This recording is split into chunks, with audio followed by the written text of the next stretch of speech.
Are you wondering if it's safe to run in your 40s?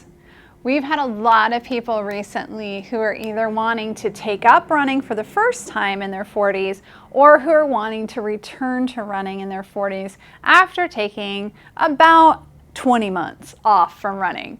So if that sounds like you, but you're concerned at this point being in your 40s, particularly about your knees or maybe your hips or your low back, then this message today is for you.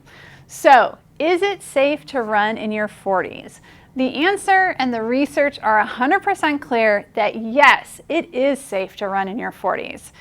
There's been an article that came out, it was about 2 years ago, and they specifically looked at runners who were really competitive runners. So think like those ultramarathoners versus people who are more recreational runners. So that was defined as 25 miles or less per week.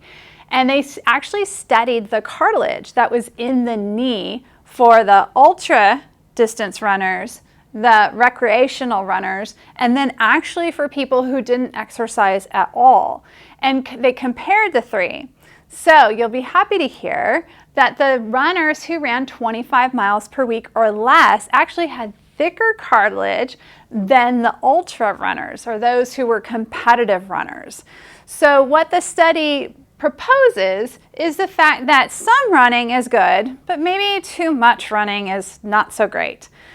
Interestingly, note with that particular study, the ultramarathoners or the competitive runners actually had less cartilage in their knees than the people who did not exercise at all. So definitely, you probably have heard the stories of people who started having knee pain in their 40s when they were running, and you were like, oh, well, I don't want that to be me. Well, I mean, look at their history though. Were they people who were running more than 25 miles per week? Because the research is really clear on this. If you're 25 miles or less per week, you're actually going to be increasing your cartilage. Did you know that you could actually do that?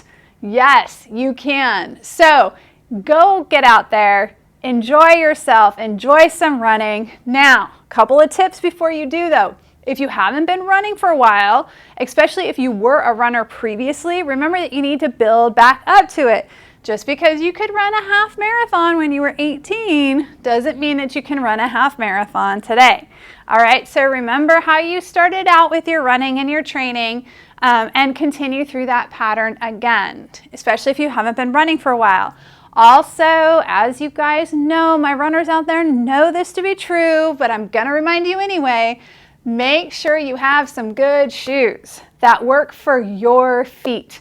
And that can be difficult to find. I understand it can be kind of a hit or miss. It takes a while to find the right shoe. It's worth the effort though, because obviously if your shoes aren't right for your feet, it can cause foot pain, knee pain, hip pain, and low back pain. And we don't want to have more pain because we're exercising, right? Because we're exercising to do something that's healthy for us, not to increase the pain, right?